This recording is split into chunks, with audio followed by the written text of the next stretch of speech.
In the darkest days of 1942, just months after the devastating surprise attack on Pearl Harbor, the United States launched a mission many believed was suicidal, a desperate gamble born of defiance.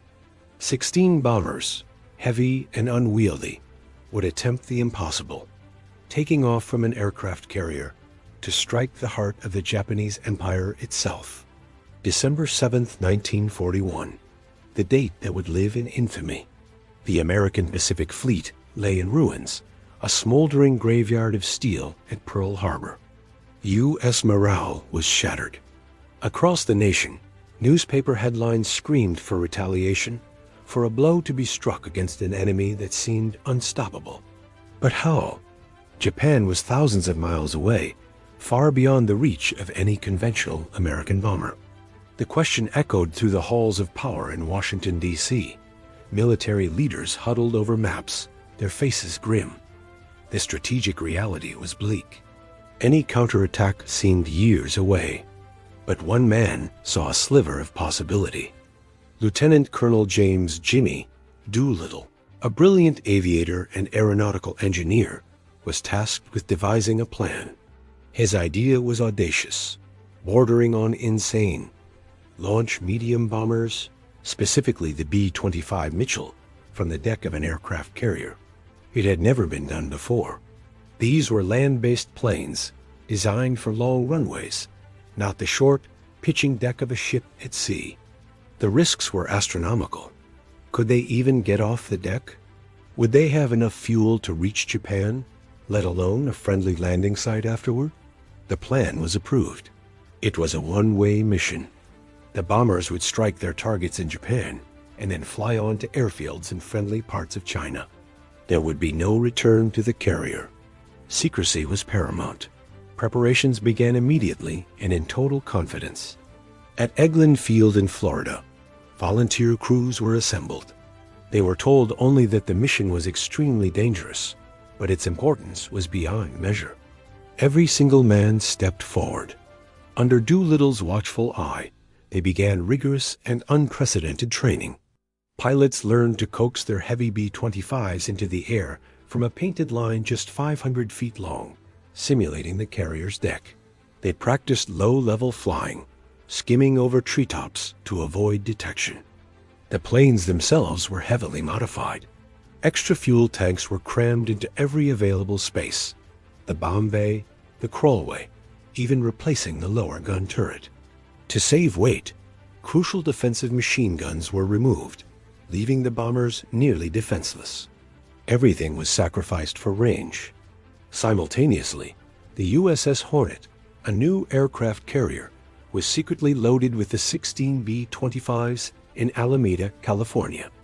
The bombers were hoisted by crane and packed tightly onto the flight deck, wingtip to wingtip. To the sailors, it was a bizarre sight. These planes were far too large for carrier operations. They couldn't even be stored in the hangar bay below. As the Hornet slipped out of San Francisco Bay and rendezvoused with its escort fleet, a heavy sense of anticipation and dread settled over the men. They were sailing into the unknown on a mission with no guarantee of survival. In the quiet moments below deck, pilots wrote final letters home, their faces etched with the gravity of what they were about to do. They were a small band of 80 men, carrying the hopes of a nation on their wings. On April 18, 1942, nearly 700 miles from Japan, disaster threatened. A Japanese patrol boat, the Nitomaru, spotted the American task force. The element of surprise was gone. Admiral Halsey, the fleet commander, had a terrible choice to make. They were still hundreds of miles short of their planned launch point, far beyond the calculated range for reaching China. Launching now meant the crews would almost certainly run out of fuel over enemy territory or the open ocean. But turning back was not an option. Halsey gave the order, launch planes. To Doolittle and his gallant command, good luck and God bless you. The Hornet bucked in the stormy seas. Green water crashed over the bow as the first B-25, piloted by Doolittle himself, roared its engines. With only 467 feet of runway, He pushed the throttles forward. The bomber strained, lumbered down the pitching deck, and then, miraculously, dipped towards the waves before clawing its way into the sky. One by one, for over an hour, the other 15 bombers followed, each a heart-stopping drama of skill and courage. 16 planes, now alone, turned their noses toward the rising sun. Flying low over the water for hours, they crossed the Japanese coast. The sheer audacity of the raid caught the enemy completely off guard. Air raid sirens wailed across Tokyo, but it was too late. Civilians looked up in disbelief as American bombers, something they were told was impossible, flew over their cities. Doolittle's raiders struck their targets: military installations, factories, and steel mills in Tokyo, Yokohama, and other cities.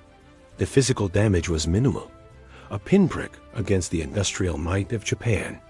But that was never the main objective. The goal was psychological. They had proven that Japan was not untouchable. They had pierced the myth of invincibility. As smoke rose from their targets, the raiders flew on, their fuel gauges dropping towards empty. The mission's brutal second act had begun. As night fell, one by one, their engines sputtered and died. Lost in darkness and storms, with no friendly airfields in sight, the crews were forced to either bail out or crash land their planes in occupied China. One crew diverted and landed in the Soviet Union, where they were interned. The rest faced a desperate struggle for survival. The aftermath was a mixture of tragedy and heroism. 8 raiders were captured by the Japanese. 3 were executed, and another died in captivity. The remaining crews were scattered across the Chinese countryside. Many were found and sheltered by courageous Chinese villagers and guerrillas who risked their own lives to guide the Americans to safety. Their help came at a terrible cost. The Japanese Imperial Army launched a brutal reprisal campaign, slaughtering an estimated 250,000 Chinese civilians in the areas that had aided the American flyers. The human cost of the raid was immense. Back in America, news of the raid electrified the nation. President Roosevelt cryptically announced that the bombers had come from a secret base called Shangri-La. Morale surged. The Doolittle Raid was the victory the American people desperately needed, a symbol of resilience and daring. For the Japanese leadership, the raid was a profound shock. It exposed a critical vulnerability in their homeland defenses and forced them to re-evaluate their strategy. They pulled valuable fighter units back to defend the home islands and accelerated their plan to destroy the American carriers, a decision that would lead them directly into the decisive Battle of Midway just weeks later. The Doolittle Raid was a mission of calculated desperation, an act of defiance that punched far above its weight. It was a story of innovation, of pushing men and machines to their absolute limits.